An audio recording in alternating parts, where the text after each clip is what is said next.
দেশে একমাত্র বিশেষায়িত পাবনা মানসিক হাসপাতালে 2 রোগীর মারামারিতে একজনের মৃত্যু হয়েছে।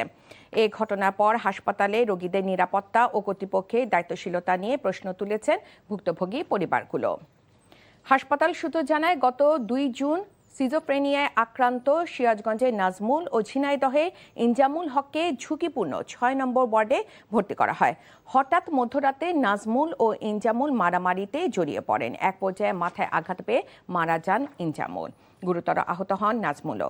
এদিকে হাসপাতালে নার্সিং সুপার রেখা আক্তার জানান, অনেক সময় রোগীদের দেখে স্বাভাবিক মনে হলেও তারা হঠাৎ করেই চরম সহিংস আচরণ শুরু করেন। এমন পরিস্থিতিতে 1-2 জন নার্সের পক্ষে রোগীকে নিয়ন্ত্রণ করা সম্ভব নয়।